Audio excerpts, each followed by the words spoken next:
wake to a sound that is almost a whisper, 100 tiny fingers tracing glass. It is not quite rain, not any weather you have known on earth, but the hool's thin skin answering to distant stones of light. The sound threads through the dark like stitching. Tap, tap. A gentle insistence, as if the cosmos itself is making small, kind patterns on the panes. Lily opens her eyes to that sound, and to the ship's low, steady hum. A bass note she could have mapped in sleep. For a moment she lies still beneath the blanket she keeps folded at the foot of her bunk, feeling the cool edge of the glass against her cheek where the skylight curves over the sleeping alcove. Her hand finds the familiar weight of the mug on the bedside shelf, and for a second she just lets the sound hold her. It eases the curl of thinking. It is an old, friendly rhythm. No hurry. The hull hums. The little taps keep making their quiet pattern. She pushes the blanket back and pads to the hatch. The floor is warm beneath her feet where sunlight, or what passes for daylight here, pools faintly against the metal. She breathes, slow, and finds the practice that begins every day. A set of small, deliberate actions that map the morning into something gentle. She takes the kettle from its resting place, checks the fairy panels that hang above the counter like a soft constellation, and opens the little spice tin with a thumb. Bergamot, a strip of citrus, and faint perfume for the first pot of tea. The smell comes up, bright and green and a little wild, and the cabin answers with the sound of cloth against glass as she arranges the panels so the light filters amber across the counter. The place is called, in the way people name things they love, the Starry Cafe. The name is not an advertisement, more a promise kept softly. A cafe afloat in a glass-walled pocket of ship, a small retreat for anyone who wants to sit with their hands around something warm and let the stars feel near. Lily has written the name on a scrap of paper and tucked it under the salt jar. An old habit of hers, to keep names safe in pockets.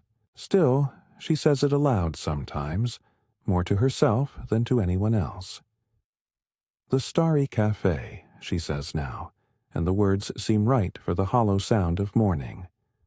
A place and a method, a breath you can borrow. She warms the kettle over a low flame. The heat is careful. The ship is old and knows its limits. As the first tiny sighs of steam begin, Lily sets out 3 mugs, each with a small chip that has been loved into its own shape. She presses her palms to one, feeling the residual warmth of her own skin. There is a ritual to everything here. A folding of towel, a soft tap of spoon, the way she angles the cups so the light plays a little ring on the counter. Rituals are anchors. They steady hands that don't know where to begin. From the corridor, a faint pair of feet arrive. The twins, Mara and Joss, yawning like small moons. They slip in and climb into stools, elbows on the counter, their hair full of static and the ship's dust that glitters faintly like stardust. "Morning," Joss mumbles. Mara hums in reply, a tune the ship seems to recognize and hold close. Lily hands them a small plate of ship buns. Pastry adapted to the galley, sweet in a way that is older than any recipe. A little crisp at the knee and soft in the middle. The twins take them with the reverence that sweets demand and that the ship encourages. A little ceremony, a bite, a quiet exhale. Outside, the glass keeps making its rain. The hum deepens, and somewhere in the ship a panel clicks awake. Lily leans on the counter and watches the way the light pools across the mugs. She breathes in bergamot and warm pastry, and the sensation of 2 things at once, crispness and softness, settles the thought that had been jangling at the edge of sleep. This is the skill she practices. The place is a classroom for it. You let your attention rest on textures, the steam curling, the weight of the mug, the sound of the hull. The mind, like a kettle, finds a quieter pitch. A soft step at the hatch announces Seamus. He comes in with a cane that has accumulated odd small things, a brass button tied on with thread, a strip of leather that has become a belt for something else, perhaps. He moves with a measured economy. His shoulders are a slow steadying of the room. He nods to Lily. "You made bergamot," he says, a note of approval in his voice. He has known the cafe in its many small seasons. The day the fairy panels went dim and a community brought lanterns.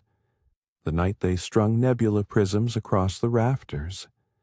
The afternoon, a storm of micrometeors rattled like hail, and everyone stayed in the warm counterlight, knitting their hands into conversation. Rose arrives from the hydroponics bay, her hair threaded with a vestige of green, leaves tucked like a crown against the back of her collar. She carries a tray with a small bowl of seedlings and a damp cloth wrapped around them. The plants are her slow work. Wherever she sits, she leaves a scent of damp earth and new growth. She sets the seedlings by the window where the nebula light catches their young leaves and makes them glow like tiny lanterns.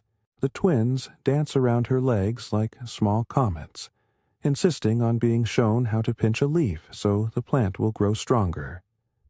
The Starry Cafe holds them all and more. Shipmates who drift in for a single cup.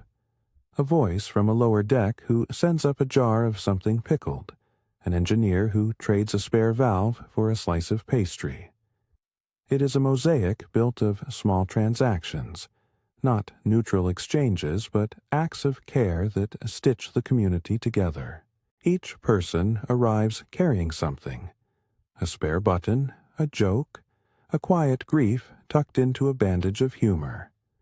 They set them down on the counter on the patchwork bench and are, for a while, less alone. Lily moves among them, a host by practice rather than title. Hosting here is a way of listening with hands.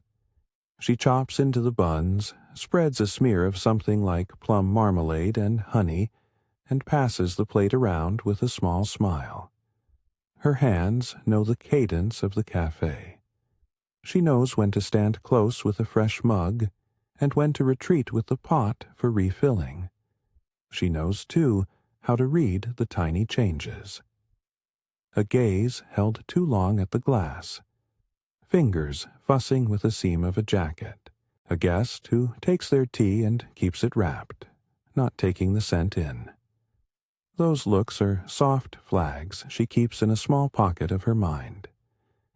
The ship answers their presence with music, the kettle's rising note, the whispering glass, the low, continuous hum.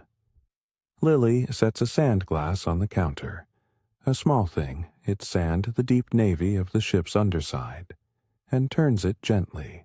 It is an old habit to measure, not minutes, but the soft promise of time. By the time the sand runs through, the tea will be ready, or the pastry cooled, or the talk have found a quieter place. She has taught herself and others to let that small scale be enough. The day moves in gentle loops. Rose hums another tune while tending seedlings. Seamus tells a story about a lost knitting pattern that turned up in an unlikely place and everyone bends closer. The twins run a small race to the porthole and back, laughing, their voices cut to silver by the glass. Conversations here do not insist on resolving anything grand. They are trades of small things, an exchange of recipes for insomnia, a memory of the first time someone saw a comet from below a glass roof. These are the economies of consolation. One person offers an old joke. Another gives a hand to hold a tray steady. The Starry Cafe is a soft net, woven of such exchanges. Lily takes a moment to sweep crumbs into a palm and tuck them into a jar that will later be fed to the sprouts. She sets a small lamp on the counter and pulls at one of the fairy panels until it flickers golden. The panels, with their tiny, hand-stitched cells of light, are part of the ship's charm. They soften everything, turning the glass world outside into a far-off tapestry. Each panel gives a certain quality of light: amber for morning, rose for mid-afternoon, a cool blue for the slow hours before sleep. Today, she chooses a warm amber and watches the light make the twins' eyes twin with bright dots. It is, while she is arranging the panels, that she sees it, a hairline fault in the canopy seam.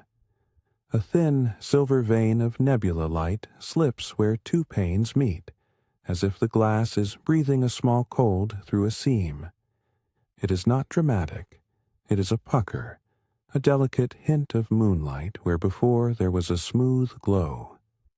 The seam has bowed slightly, the joining metal pressed at an angle no larger than the width of a spatula.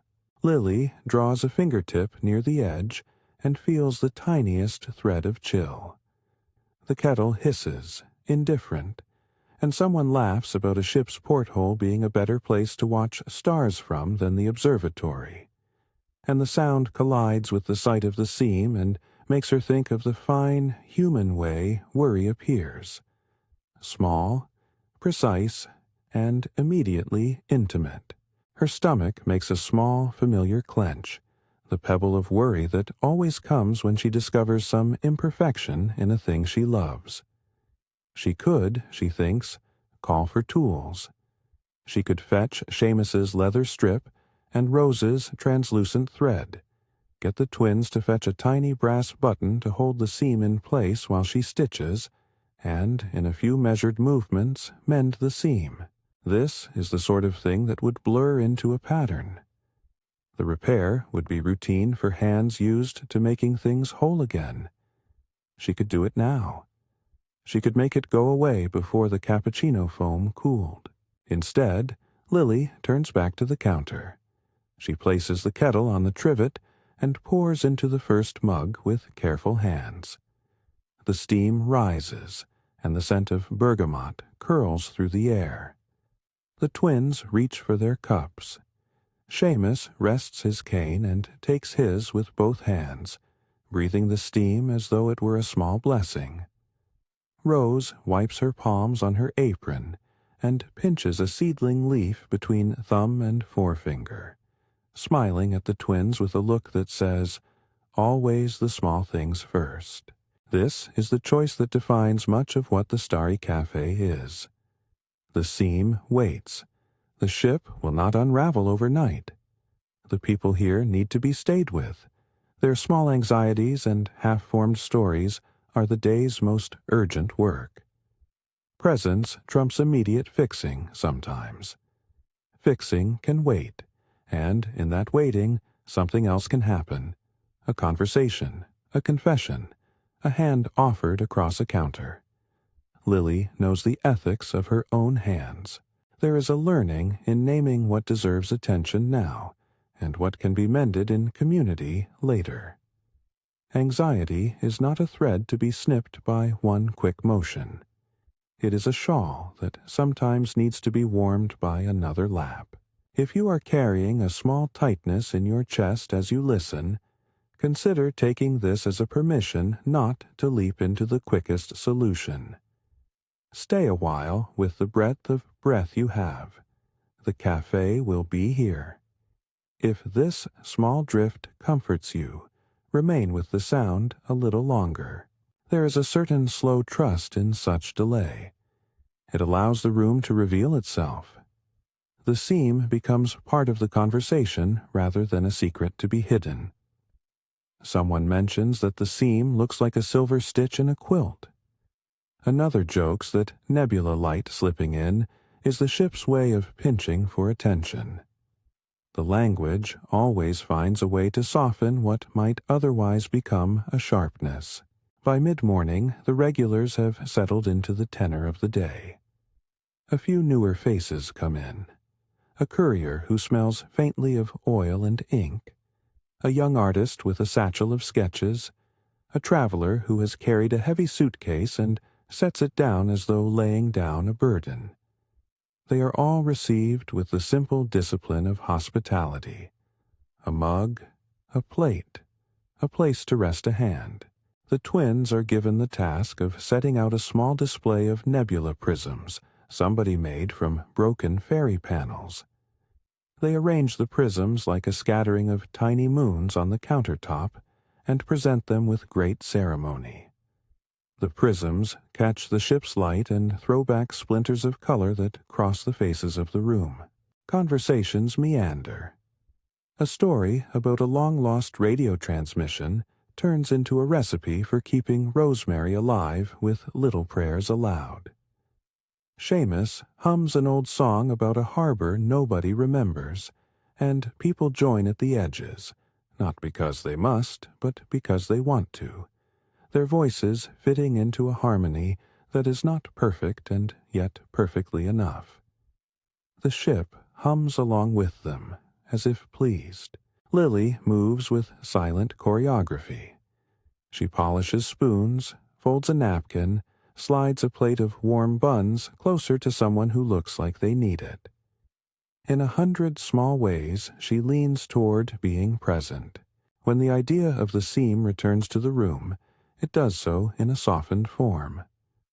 A small crack, Seamus says, pointing with his cane. Nothing dramatic. He says it with the measured cadence of a man who knows the difference between a thing to repair and a thing to fret over. Rose brushes at the seam with the corner of her cloth, eyes narrowed in a gardener's way that reads health in joints and joints in plants. The twins are allowed nowhere near the seam. Instead, they are offered a task that matters just as much. They are to string a new length of fairy thread across the cafe, not to fix the canopy, but to make the low light feel more intimate. They take the job as their own, threading beads with intense concentration. A courier, new to the ship, offers a small tool wrapped in an old rag as an apology for having nothing else to give. The tool is simple. A thin needle of brass, slightly bent, but sturdy. He places it on the counter like an offering, and Lily takes it with hands that look surprised and grateful. "You don't need to fix it now," he says, watching her with something like hope. "But when you do, you'll have this. The room collectively chooses, in a gentle democracy, presence over immediate adjustment. There is no edict. Instead, there is an instinctive knowing that a community's urgent project is not always the physical defect. Sometimes the urgent project is to let someone share a story until they are finished.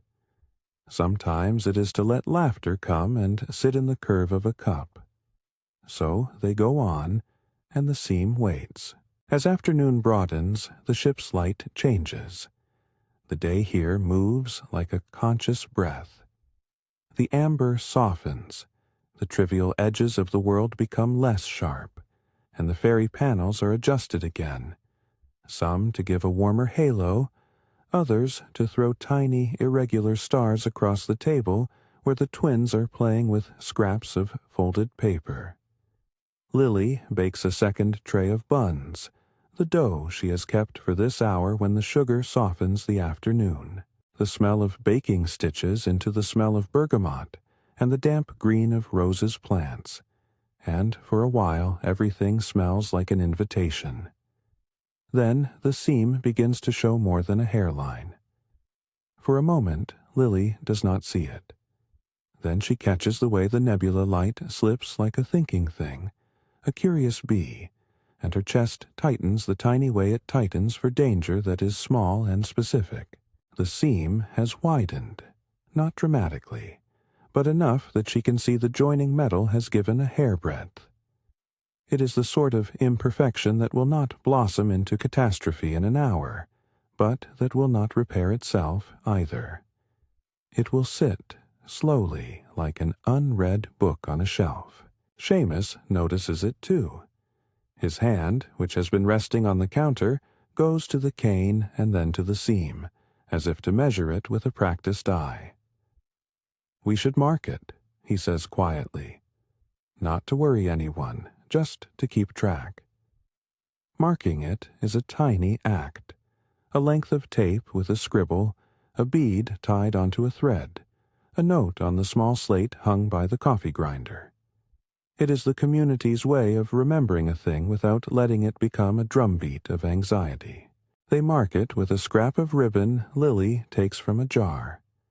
It is a ribbon the color of dusk, frayed at the edge. She ties it there, gentle, like a small flag. The ribbon's presence makes the hazard legible.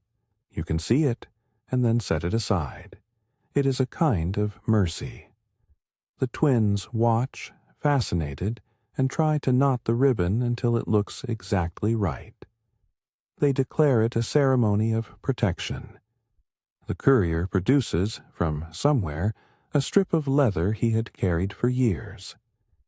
"Given to me by someone who mended a boot with a love for the sea," he says, and his eyes are far away. The strip is laid on the counter like a promise. Someone mentions, almost in passing, that if they brought together the leather strip, some translucent thread from Rose, and a tiny brass button from Seamus's collection, they could back the seam and make a patch that would hold until a proper repair could be made in the workshop. It is an elegant little plan, simple and communal. Now the day takes on the smell of getting ready. There is a soft clicking, the shuffle of chairs, the sound of a small toolkit being opened. Lily feels a curious blend of tension and ease. The seam is a thing, and they will mend it, but not right now. Not until the day's social tasks are tended and the people are given their cups and slices.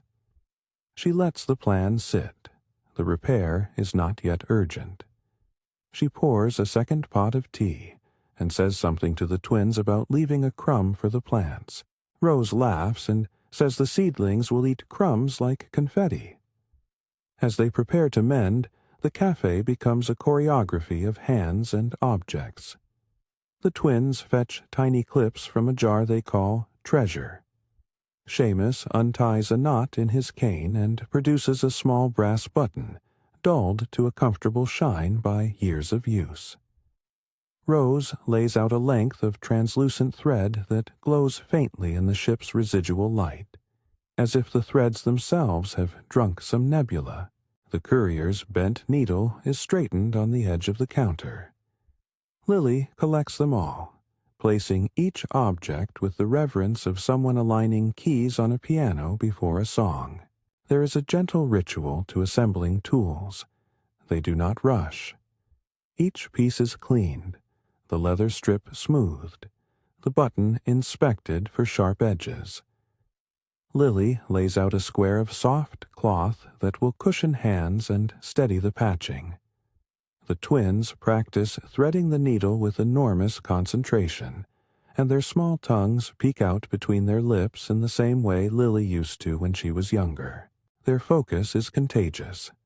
Those who watch are drawn into the child's gravity of quiet concentration. As the light dips, people begin to take a role. Some hold the ends of a thread. Others steady the seam with their palms. The cafe hums, the fairy panels make a shallow chorus of light, and the ship itself seems to lean in, as if listening to the sound of human hands. Lily sits at the center of this small orbit, not because she is the leader, but because she is the one who hosts the rhythm. Her fingers move in the patterns she has known all her life. Tie, tuck, pull through, knot. Each stitch is a little vote of care. A song begins then, low and unplanned. Seamus hums and the twins join with a childish overlay. Rose taps a finger to the beat. It is not a loud sound, nor meant to be. It is an accompaniment to work, a lullaby for the seam. The ship's hum mingles with human voices until you can no longer tell where the machine ends and the people begin. For those moments, the effort of repair becomes less about fixing a structural fault and more about marking that they will hold small things together. A demonstration, as much for the future as for the now, that their lives are stitched to one another with intentional hands. You feel, in the soles of your feet, the steadiness of a community preparing to act. The ritual lets anxiety transform into something quieter, communal motion.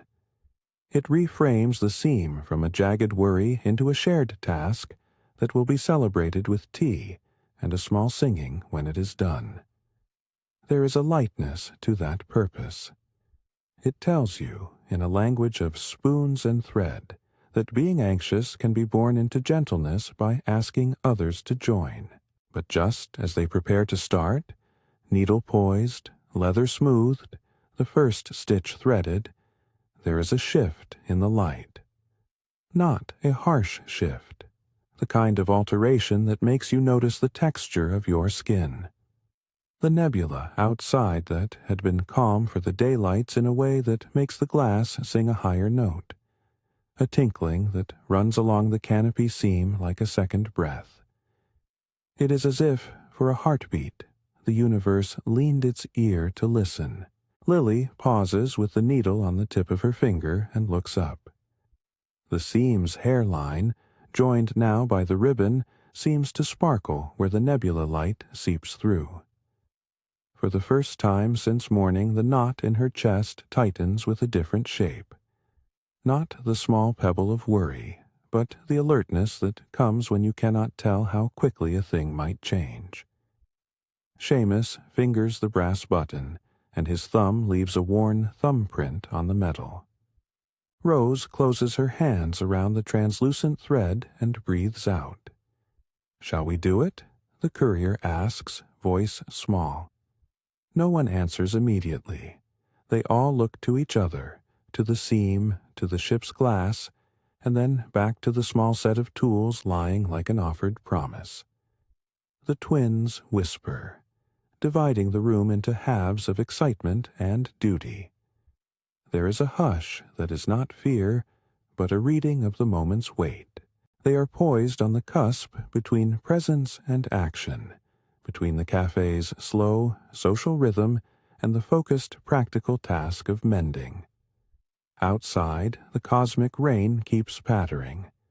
Inside, the kettle gives off the faintest last sigh of steam. The ship's hum deepens and swells as if to offer a low, sustaining hand. Lily holds the bent needle in the light and feels the texture of both hesitation and intention. There is a decision to be made that is not only about fixing a seam.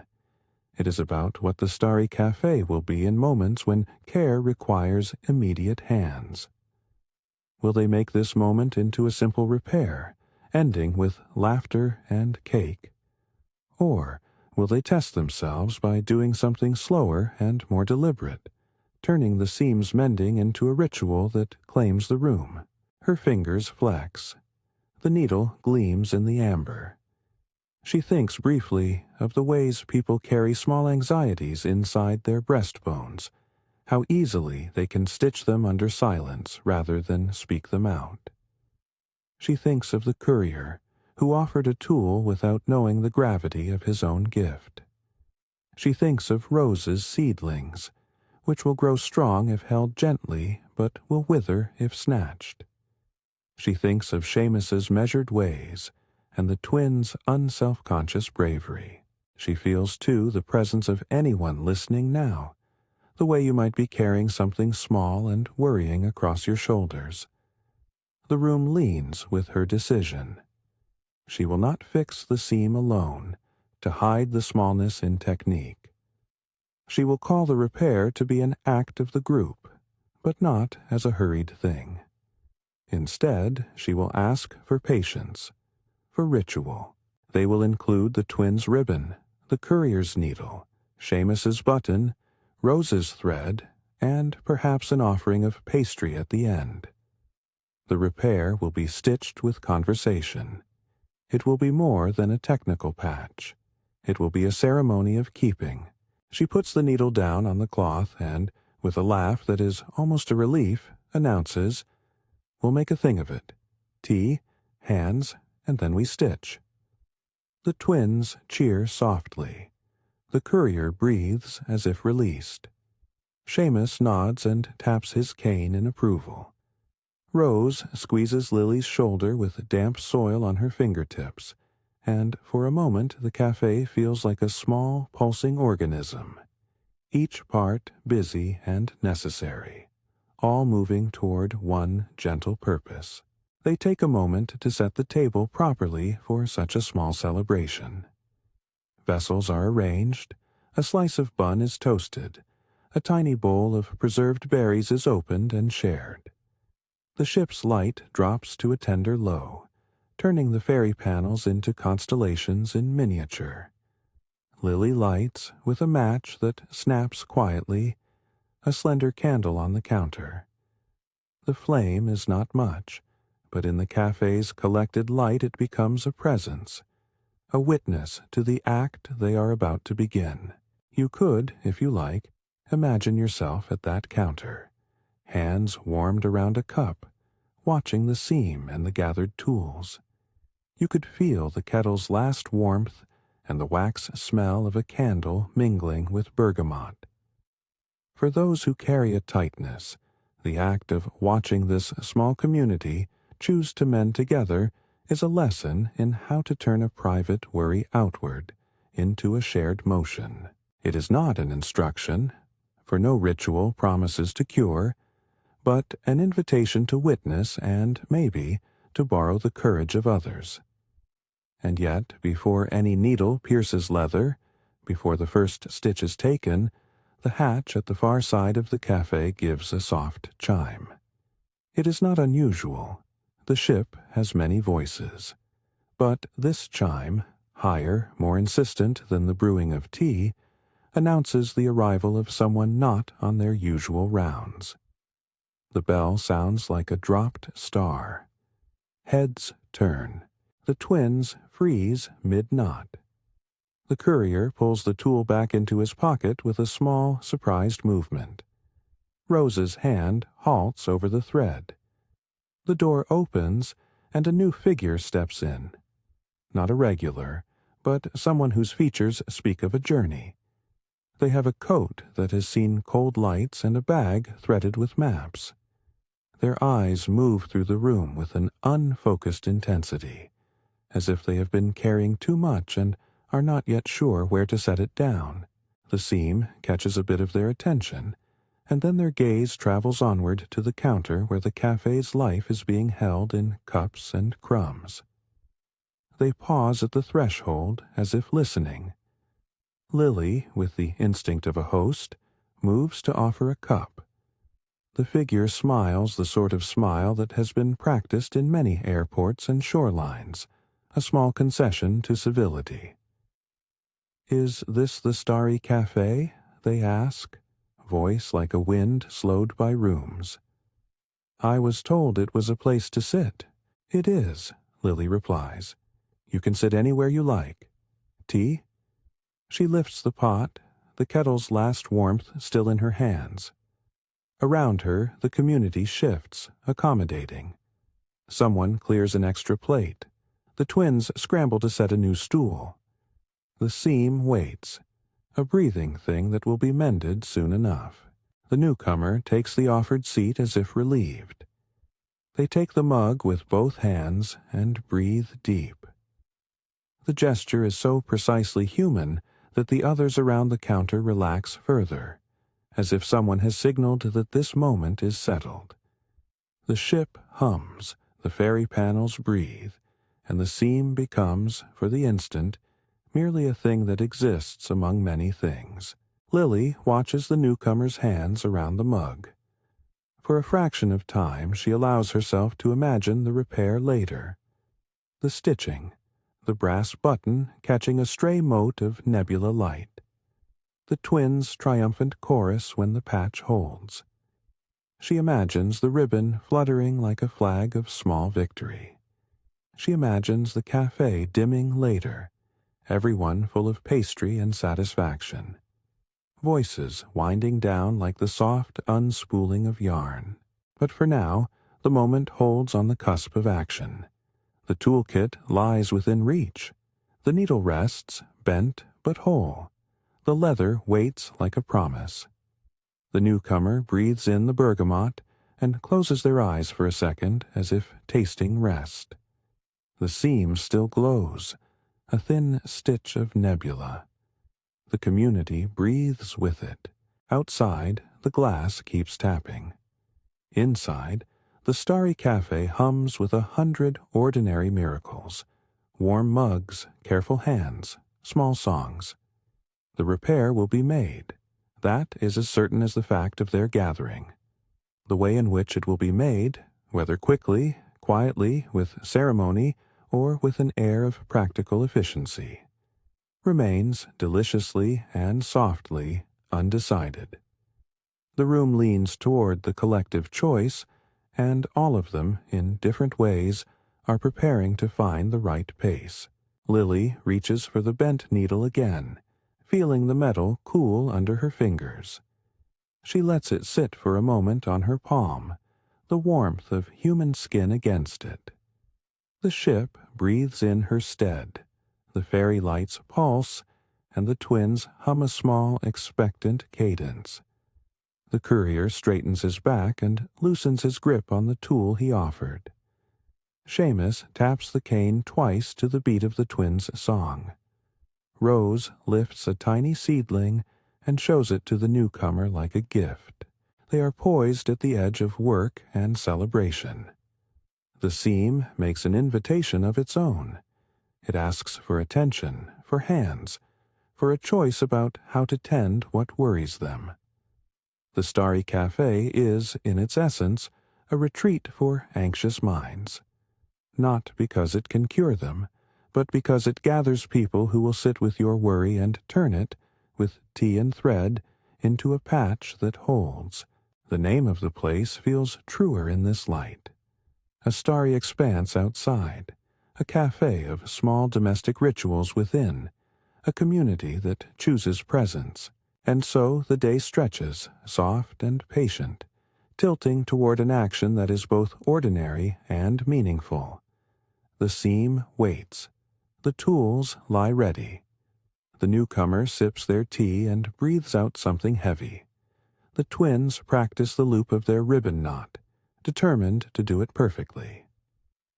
Lily presses her thumb against the needle and remembers the feel of stitches in the past, the sound they make as they pass in through leather and cloth. The kettle hums its last, and the ship's glass taps on, as if impatient with their deliberation, and yet somehow content to see them choose the timing of their care. Outside, a sliver of nebula light pierces a prism and scatters onto the counter like a rain of soft, impossible coins. Inside, hands hover over tools, and a song begins again, barely audible, as if the cafe itself is singing to steady the moment. The heartbeat of this place is in its small, insistently human acts. They are about to translate worry into a ritual. They are about to bind the seam not only with thread, but with their shared intention. The stitch has not yet been made. The celebratory slice of pastry is not yet eaten. The final knot has not yet been pulled. For now, the Starry Cafe keeps its breath and waits with you, offering the slow, certain promise that when they do mend, they will do it together. They settle into the work the way people settle into a familiar story. Not in a hurry, but with an appetite for the ending that arrives because everyone brings their pages. The bent needle, the leather strip, the translucent thread, and the little brass button are placed in the center of the counter like relics. Lily smooths the patching cloth beneath her hands and breathes in the warm, buttery smell of the buns. The twins cluster close, knees under the counter, faces lit by the drifting prisms. The newcomer watches as if learning a language by ear. Lily takes the leather first.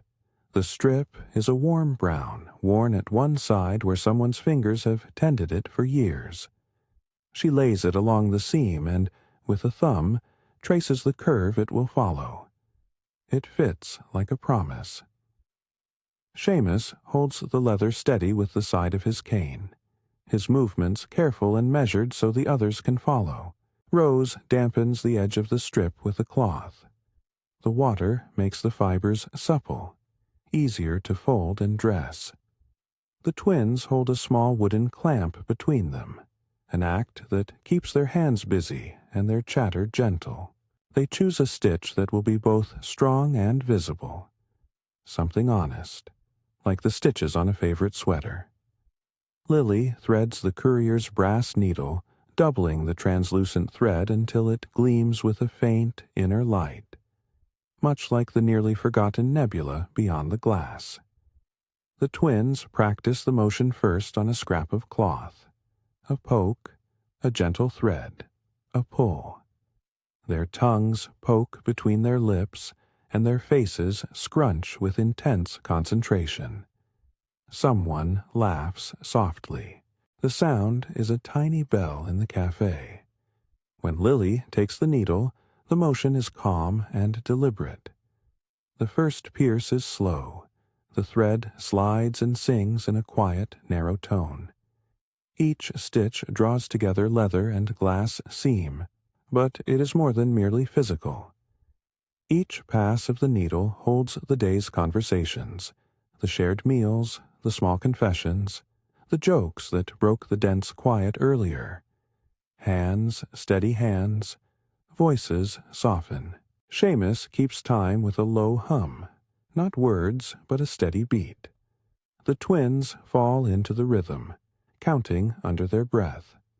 Rose hums as well, the note a ripple that matches the kettle's earlier rising. The newcomer, whose name Lily learns slowly. Anna, they say, haltingly, offering the syllables like a gift, rests their palm against the counter and listens. The hum becomes a backdrop, something to anchor the movement the way a metronome anchors a musician. The ship contributes its own cadence. The hull's thin skin taps now a little slower, as if aware of the careful human work being done inside it. There are small, chosen roles. One person holds the leather in place while another draws the loop tighter. Someone else pushes the thread's tail into a small knot and tucks it under the edge. The twins, entrusted with the ribbon, prepare to tie the final flourish that will turn a repair into a small celebration of keeping. The courier, who offered the needle, watches as if surprised at how useful his simple gift has become. He brushes his palm over the metal and lets out a long breath that is almost a laugh. The stitch pattern moves along, stitch after stitch. The tactile sounds are wonderfully simple.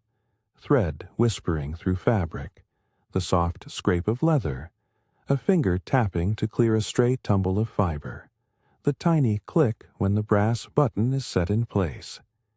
Each sound is a punctuation in the room's slow sentence. A child drops a bead. A spoon clinks against a mug. None of it jars. It all folds into the same gentle music. At one point the twins fumble. A knot puckers the thread, and a small, universal moment of frustration appears on their faces. Lily, without looking up from her hands, slides the needle into a spare square of cloth and shows them how to pull the knot through and coax the thread smooth. Her voice is low and patient. "There," she says, allowing because she values the learning more than the quick fix. "Try again." They do. The first attempt turns into better work. The twins beam. Proud of the small skill earned, they add the nebula prisms. Someone had the bright idea of using one as more than ornament, as a lens, a charm that catches a stray beam and scatters it in honeyed fragments across the patch. Rose places the prisms so that, when the light moves, little shards of color will play across the leather, catching on the brass button like tiny applause. Lily stitches them with tiny lengths of thread, careful not to strain the glass.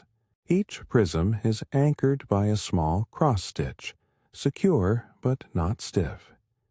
The prisms make the seam feel less like a mending of damage and more like a decoration.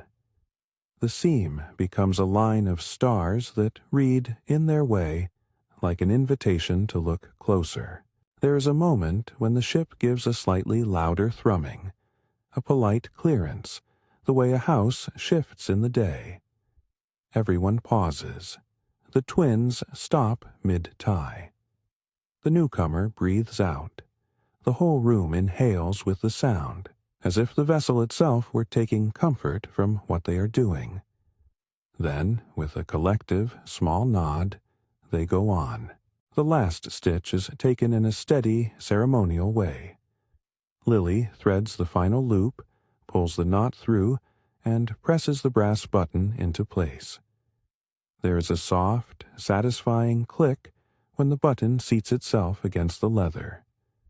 The twins clap, not loudly, but with their hands muffled by the cloth, like little secret fireworks. Seamus makes a small round of applause with his cane tapping, and the others follow, their hands folded or strummed on the counter. Rose wipes her hands and looks at the seam with the serious smile gardeners have for plants that have survived a storm. They test the patch together, not by poking or prodding, but by placing both palms lightly on the glass in the seam's area and breathing as one might when testing a band's tuning. The hull answers with a low, appreciative hum that feels like a nod. The seam, now backed with leather and secured with thread and the brass button, holds. It is not perfect, but it need not be. It is enough. A small, collective whoop rises like a shared breath. They do not sing a victory march. Instead, someone hums the opening of a tune Seamus remembers, and the twins finish the cadence with a trilling little phrase. It swells into a song that is not rehearsed, but is exactly the right shape. A soft round of notes that acknowledge the hands and their attention. Rose brings a plate of the last warm buns and sets it at the center. The twins offer a parade of nebula prisms, placing them in a circle like a crown. Someone pours a second pot of tea, and the newcomer, Anna, lifts their mug and says, "Thank you," in a voice that sounds raw with relief. There is a moment of rare stillness. Everyone has their cup, their faces soft, the room humming a background blessing. There is also a sliver of merriment. The twins weave ribbons into each other's hair. The courier tells an offhand tale about a time the wrong map led him to a wonderful mistake. And Seamus nods in appreciation, as if each story were a seasoning to the meal they'd just made. Laughter comes in small folds, and the scent of bergamot and pastry washes through it all. Lily watches them with the quiet that a host keeps when she feels the good of a room. The patch is no longer something they worry about. It is a story they can point to later, the day they turned a seam into a small ceremony. She feels a warm anchoring in her chest, not unlike the comfort she hopes others find in their cups. The patch is a sign that the place keeps its promises, to hold, to tend, to greet worrying things with company rather than solitude. As the light outside shifts toward evening, the fairy panels are retuned. Amber fades into rose, then into a steady cool blue that nudges the mind toward rest. Lily walks among the tables, collecting mugs and replacing empty plates with gentle hands. She tucks a stray napkin into a pocket and straightens a fairy panel so that the light will catch the prisms and throw tiny, playful patterns across the heads of the guests. The twins take up a small ritual they always perform. They run a loop of the ribbon, now tied to the seam, between their fingers, and make an agreement, spoken in childlike solemnity, that they will remember to tie the knot every month to remind everyone to check the patch. The newcomer, Anna, lingers near the window, hands wrapped around their cup. They trace a slow spiral on the outside of the glass with their fingertip, watching the way the nebula light refracts through the mug's steam. "It is quieter here," they say, perhaps to no one, perhaps to Lily. In a good way. Lily smiles and says something small and true. There is room to breathe here. As the cafe clears, those who are not staying give a nod and a small gift. A jar of pickles from a pocket, a hand-drawn sketch, a borrowed tool to be returned. The voices that stay behind fold into a final cadence that is soft and slow. Seamus hums a closing phrase. Rose sets a small bowl of seedlings near Lily's place as a parting present. The twins smuggle a piece of pastry to tuck by Lily's bunk for later. The courier pockets the bent needle, now straightened and seasoned, with a promise to bring back another useful thing next time. Anna lingers a little longer and offers to help sweep, as if by helping they might take a small part of belonging home with them. The counter is cleared. The fairy panels dim to the blue that means almost night, and the nebula prisms are clustered near the window where the light can play upon them for their last minutes of the day. Lily wipes the counter in a pattern that has come to feel like prayer, not in words, but in the warmth she leaves on the wood. She stacks mugs in a slow, pleasing rhythm. The sand glass is turned once more. The kettle, cooled for the night, gives a small exhale as if content. Before she lets herself slip away, Lily walks to the seam and touches the ribbon tied there. It is frayed at the ends, but sturdy. Sheep's fingers graze it as she passes, a light blessing in the old way of goodbyes. The brass button still catches a stray gleam of nebula and throws it back in scattered bright pieces. Lily presses her forehead to the glass for a second, not to see beyond, but to feel the curvature of the world held together. The ship hums beneath her, an old low song that reassures in a way speech cannot. She gathers her own things slowly. The twins hang their small lanterns in a neat pair near their bunk, making a soft constellation above where they sleep. Rose plants a sprig of something fragrant in a small pot and leaves it on the shelf by the door as a present for the newcomer, who smiles and accepts with a hand that trembles a little less. Seamus, with his usual quiet dignity, checks the cane for any stray splinters and tucks it near the door, then pauses to make sure all the candles are safe. The courier straightens his satchel and pats it, as if there is now, also, an emotional bandage sewn within. Lily takes a last look over the counter. The seam, now a fine line of careful stitches and humble ornament, reads like a sentence completed. A story with a beginning and a middle and a soft, communal end. She moves toward her bunk with a mug cupped in her hands. Not the full pot, just a little thing, the temperature kept for her own bedtime ritual. She carries it like a small benediction.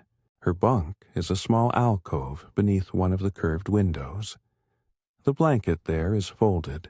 The mug on the bedside shelf waits, and the fairy light filters into the space in a muted blue.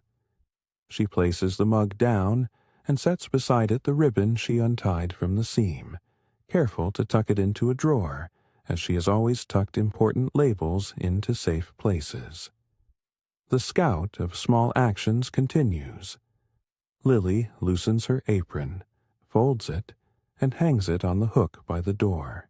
She brushes a hand over her hair to smooth away flour and pastry crumbs, and then, because some habits are small rituals of their own, she presses her palms together and breathes once, twice, slow. You might imagine doing the same with us, cup in hand, blanket pulled up to the chin, the sound of glass rain at a distance. If you like, let your shoulders drop a little as you read this, as if setting down some small bag you have been carrying. There is no urgency here. The ship will still be here tomorrow.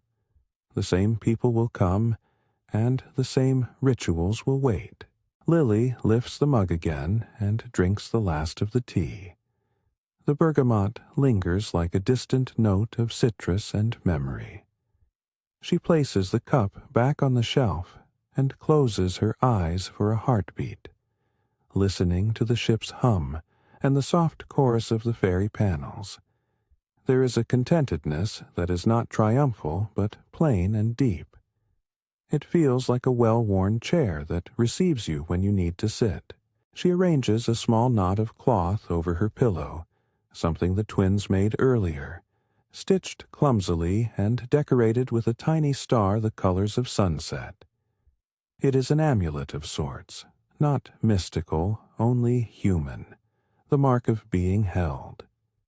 She tucks the bun the twins saved into a small plate by her bunk, the pastry kept as tomorrow's first thing.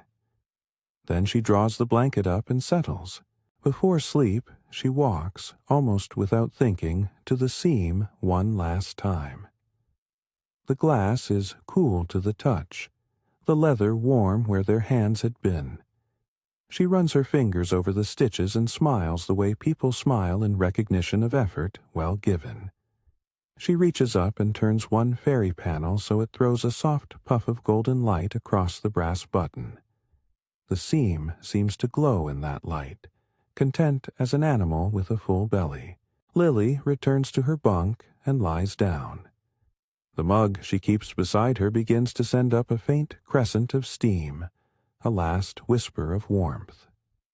The ship's hum becomes a blanket. She listens to the residual creaks and calls them good sounds, the language of a vessel that has learned to move gently through the dark.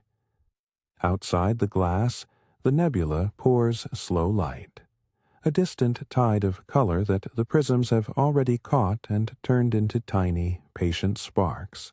We stay with her there. You may let your own breath slow to the cadence of the ship if you feel it helpful. In for 4, hold for 2, out for 6, but only if that feels right. There is no right way to rest here, only ways that suit the hand you bring to your own chest. The Starry Cafe is a refuge, not because it promises to erase worry, but because it will sit with you while you hold it. It offers warmth, company, ritual, and a reminder that small things, tended, stay mended. A soft chime marks the hour somewhere in the ship, a gentle signal that the night has deepened. The twins' lanterns dim as their breathing slows. Seamus's cane rests, patient as a faithful dog. Rose's seedlings stand in a quiet row, leaves folding as if in sleep. The newcomer, Anna, turns one last time toward the window, and then follows the small, new pattern of belonging. A towel over the shoulder, a whispered promise to return. Lily squeezes the pendant she wears, a tiny loop of silver that was a gift from a friend long ago. The loop is cool. She breathes out. The patch, the ribbon, the prisms. They now exist not only on the seam, but as a memory that will surface when hands worry again. When the twins tie knots in their sleep and pull at a ribbon in the dark, they will be practicing care. When the courier stumbles onto something useful, he will remember the way his tool mattered. When Rose waters the seedlings the next morning, she'll think of how a tiny stitch saved them the trouble of a long-planned repair. In these small returns, the city's true wealth is found. If you are listening now with eyes closed, let that thought be a small companion. That healing of an ordinary sort, the kind you get from tea and company, from the quiet attentions of neighbors. is real and valuable without pretending to be miraculous. Let it be enough for tonight to know that there are pockets in the world where people choose to sit with what worries them. You may bookmark that feeling to come back to, like a well-worn page. Night settles fully. The hall's taps thin like a faraway rain. The fairy panels dim into a halo suitable for sleep. Lily's breaths slow. A small whirl of contentment gathers in the room, modest and warm. There is no grand punctuation, only the satisfied murmur of living that is tending itself well. Before sleep finally lays its hand, Lily whispers, as she always does, a small permission to herself and to anyone who might need it. There is no hurry in the dark. The world can hold a little imperfection. People can gather and make things whole. You are permitted to rest with that. If, when this drift ends, you would like to come back to this small place of ritual and quiet, the Starry Cafe will be waiting. A cup, a lamp, and a patchwork of human hands. There is no pressure to return, only an open seat if you ever choose the company. For now, fold yourself into the steady hum, breathe with the ship, and let the simple certainty of being kept by others be enough. Lily lays her head down and closes her eyes. Outside, nebula light washes the glass in a final slow wave, like a tide retreating from shore. Inside, the Starry Cafe exhales, the seam secure, the community softened and bright. The hum continues, consistent and kind. And as you listen, if you wish, take one more breath with us. Inhale something small that feels like warmth. Hold for a moment, and then let it go. There is no task to complete tonight. Rest for a while under the small, watchful roof of the Starry Cafe. When you are ready, come back again. There will always be a mug kept warm, a story half told, and hands ready for a stitch.